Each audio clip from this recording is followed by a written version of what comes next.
नमस्कार। दिल्ली में सोनिया गांधी के आवास 10 जनपद पर कांग्रेस के वरिष्ठ नेताओं की हुई हाई लेवल मीटिंग ने महाराष्ट्र में एनसीपी कांग्रेस शिवसेना महाविकास आघाड़ी गठबंधन में हड़कंप मचा करके रख दिया है। 4 से 5 घंटे तक चली इस हाई लेवल मीटिंग में कांग्रेस के वरिष्ठ नेताओं ने महाराष्ट्र की राजनीति को लेकर के भी खूब मंथन किया और इस बैठक के बाद जो बयान कांग्रेस के नेताओं ने दिए उससे एनसीपी और शिवसेना के पैरों तले से जमीन खिसक गई। इस बैठक में गांधी परिवार की मनचाही मांग को कांग्रेसी नेताओं की मांग बता करके राहुल गांधी की ताजपोशी करने पर अंतिम मोहर लग चुकी है। राहुल गांधी के नेतृत्व पर सवाल खड़े करने वाले G23 कांग्रेसी नेताओं ने भी मौन साध लिया, लेकिन सोनिया गांधी ने इन 23 G23 कांग्रेसी नेताओं को मनाने की पूरी फॉर्मेलिटी पूरी की।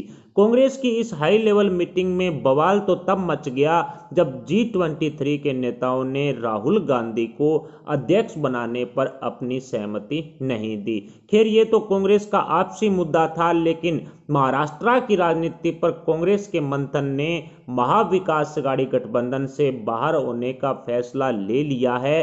सोनिया गांधी द्वारा उद्धव ठाकरे को लिखे गए पत्र ने तीनों पार्टियों में आपसी तनाव की स्थिति पैदा कर दी है। एनसीपी, कांग्रेस, शिवसेना तीनों पार्टियां महाविकास आघाड़ी गठबंधन में शामिल हैं, लेकिन एनसीपी और शिवसेना की तरफ से ही उद्धव सरकार चलाई जा रही है। कांग्रेस को अलग थलग करने का काम एनसीपी प्रमुख शरद पवार और उद्धव ठाकरे ने किया, जिसको लेकर के अब कांग्रेस बड़ा फैसला ले सकती है। शिवसेना को सीएम गद्दी खोने का डर सताने लगा है।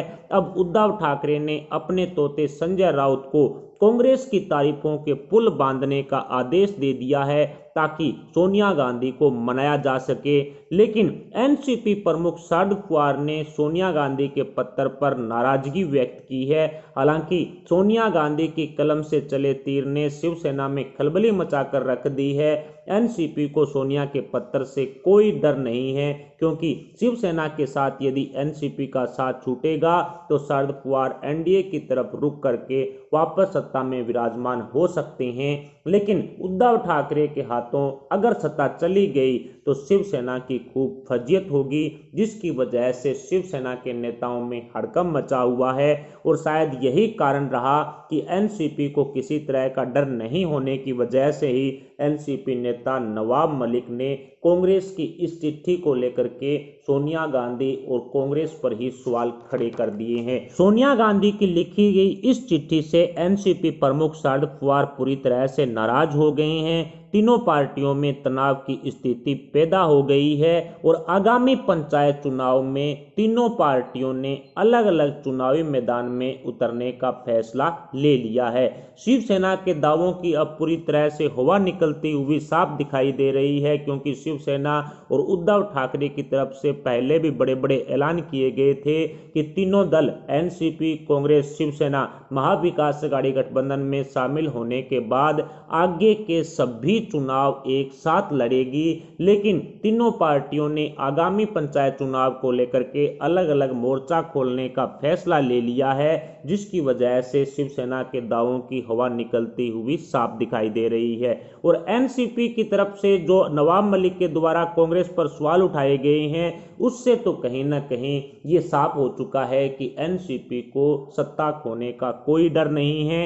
एनसीपी नेता नवाब मलिक ने कांग्रेस और सोनिया गांधी को ही कटघरे में खड़ा कर दिया है। नवाब मलिक के अनुसार कांग्रेस में सोनिया और महाराष्ट्र में जो कांग्रेस के नेता हैं उनके बीच में संवाद की कमी है, यानी कि आपस में इनकी बोलचाल नहीं है। हालांकि पृथ्वीराज खुद जो महाराष्ट्र में कांग्रेस के प्रदेशाध्यक्ष हैं वो इस हाई लेवल मीटिंग में शामिल थे, लेकिन जो नवाब मलिक की तरफ से कहा गया है उसका मतलब यही है कि महाराष्ट्र में जो कांग्रेस के नेता हैं उन पर सोनिया गांधी भरोसा नहीं करती, इस वजह से उद्धव ठाकरे को डायरेक्ट लेटर लिखा गया, यानी कि कहीं ना कहीं कांग्रेस पर ही सवाल खड़े करने का काम नवाब मलिक की तरफ से कर दिया गया। सोनिया गांधी द्वारा कांग्रेस नेताओं को मैसेज देने की बजाय डायरेक्ट उद्धव ठाकरे को पत्र लिखना, ये एनसीपी के नेता नवाब मलिक को लग रहा है कि कांग्रेस में आपसी बोलचाल नहीं है, दोनों में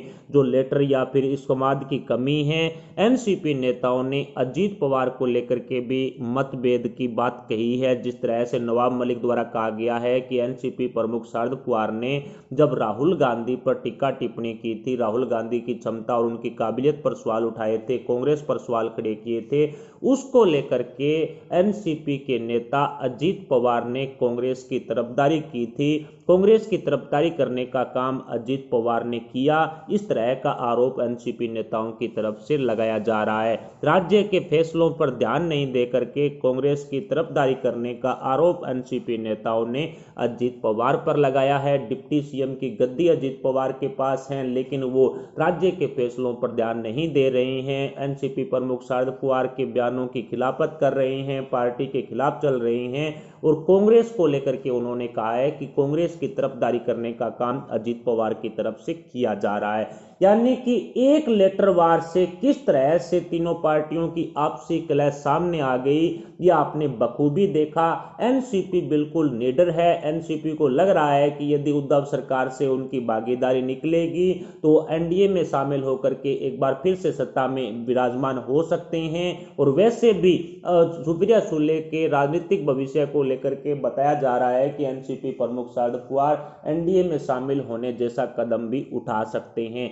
लेकिन अब जिस तरह से सोनिया गांधी की कलम से चले तीर ने महाविकास अघाड़ी गठबंधन की उद्धव सरकार में जो हड़कंप मचाया है, खिचड़ी सरकार का काउंटडाउन जिस तरह से शुरू होता हुआ नजर आ रहा है कि अब अंतिम छोर पर महाविकास अघाड़ी गठबंधन दिखाई दे रहा है, उससे शिवसेना नेताओं में हड़कंप मचा हुआ है, खलबली मची हुई है। कॉमन मिनिमम प्रोग्राम को लेकर के सोनिया गांधी द्वारा सवाल उठाए गए हैं और साथ ही ये भी कहा गया है कि उद्धव सरकार एंटी एससी एसटी सरकार है, जो एससी एसटी या फिर मुस्लिम समाज को जो 5% आरक्षण देने को लेकर के जो समझौता हुआ था, उस पर भी उद्धव सरकार ने जो काम नहीं किया। इसलिए सोनिया गांधी और कांग्रेस की तरफ से उद्धव सरकार को एंटी एससी एसटी और एंटी मुस्लिम सरकार बता दिया गया है।